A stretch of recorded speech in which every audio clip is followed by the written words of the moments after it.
Welcome to STARCARD Podcast. This is the last day in our countdown of the 12 days of the 12 laws of karma. Let's review 12 through number 2 and then present karmic law number 1. Are you ready? Let's go downstairs.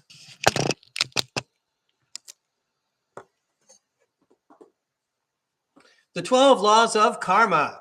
Number 12. The law of significance and inspiration. Every effort and action truly matters.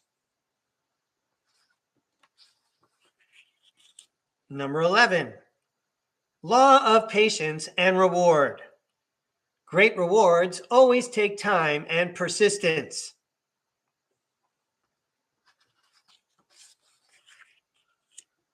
Law number 10. The law of change. History repeats itself until we finally learn.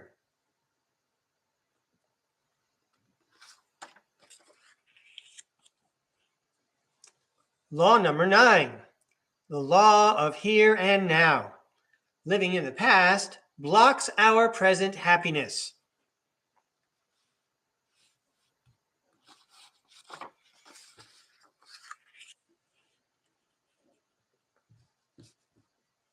Law number 8, the law of giving and hospitality.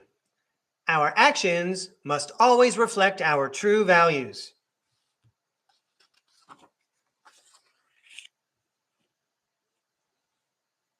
Law of focus. We move forward only by focusing on one thing.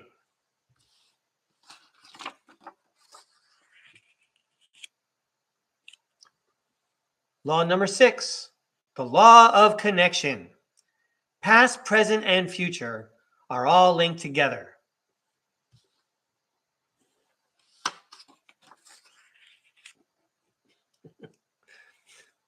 Law number 5, the law of responsibility.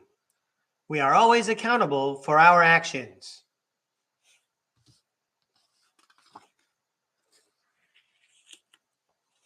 Law number 4, the law of growth. To change the world, change yourself first.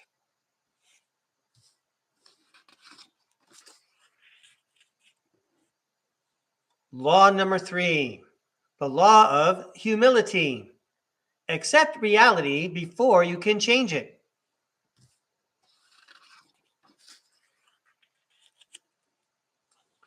Law number 2, the law of creation. Life happens when we actively make it happen. And presenting this final day of our 12 days of the 12 laws of karma, law number 1, the law of cause and effect. What we give out is what we get back.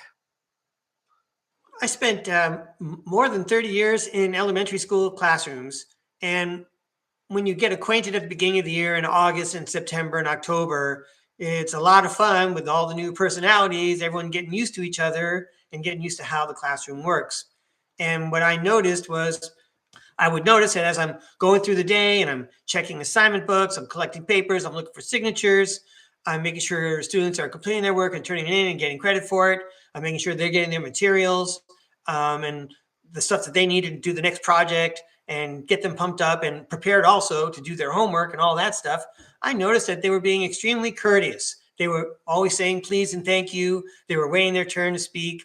And I noticed that there was like some kind of a change in the students, because that wasn't always the case in my classroom, although I had noticed it like the last, I don't know, several years. But when you're in it, you're not really reflecting, on your stats from other years. You're like in the moment with the group that you're working with. But then I realized, of course, that what were the children doing? They were reflecting back to me what I was showing them. It was, again, that law of karma. What we get back is what we send out. What we emit is what we receive. I was going into the classroom, despite whatever challenges I may have thought I was undergoing, and I was giving them the best teacher I could give them, putting a smile on my face, putting a tie on, making sure that they had a good day and that they were prepared. I could worry about my problems later. I'm a grown-up, okay? I got a job to do. I got to help these kids out. We got a long way to go, and we're trying to build a team here because we got a long way to go. So I noticed that they were also, in a way, doing the same thing. They were being extremely courteous. And like, even if I was like having the smallest little hiccup in the class, when you know, the kids were all, oh, let's turn that into a positive, and I'll help out. We'll pitch in. We'll get it all done. Anyway, if you're ever in the classroom, you know how much fun it is. Even if you volunteer as a parent, you're just hanging out for an hour. How much fun is that? It's like sitting on the playground with the kids, just hanging out with them. Anyway, so I wanted to tell that story because it does relate to the first law of karma. You get what you give out, and you can also take those situations where you're not sure where the giving and receiving is coming from, right? Well, is it mysterious? Does it not make sense? Maybe it does relate to the first law of karma. What is going on with your soul? You better get out the notebook and start writing down your thoughts and find out what's going on. Yeah, that's what I'm saying. All right, but we're now going to bust out a deck of tarot cards, and we're going to invite the tarot world to comment on this first law of karma. All right, everybody, thanks for joining me in this adventure. Let's go downstairs and throw some more cards. Okay, tarot world, the law of cause and effect. What we give out is what we get back.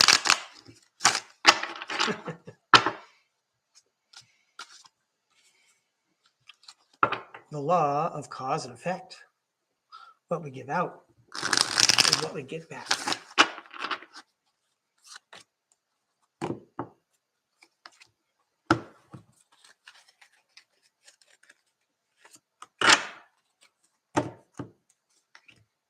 Ooh. All right.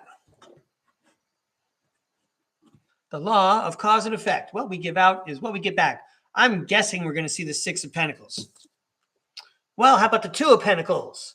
The Two of Pentacles, we're paying attention to two things, aren't we? Giving and receiving, cause and effect. Two of Pentacles. Oh, it's the Lover's card. How about some more deuces? The power of two together. Cause and effect. They go together. And right now, I'm imagining that everyone's seeing that emblem that's on the Korean flag, I think, the yin and the yang, right? I'm going to have to learn again what the name of that emblem is. But how about that? Cause and effect. Two of Pentacles. Maybe there's a balance card coming, but they are unified, this cause and effect. The Knight of Pentacles. I'm going to read from the book about the Knight of Pentacles. Wow, that is a really cool looking card. Cool. Wow. All right, let's read about the Knight of Pentacles. The Knight of Pentacles. The knight contemplates the pentacle in his hand. Next to the field he has methodically plowed. Unlike the other knights, the horse he sits atop is still. The upright meaning of the card is you are executing your goals through a meticulous plan. It may take time and even seem mundane, but the repetition and routine will generate results. So, in relation to the law of karma, as long as you are always remembering that when you have a cause, you have an effect, and wherever there's an effect, you can trace a cause, okay? Eventually, you'll become some kind of a master. You'll be mastering your own karma. You'll know how to balance it out just in time. Here's the Eight of Cups. That's the walk away card. Let's read about the Eight of Cups.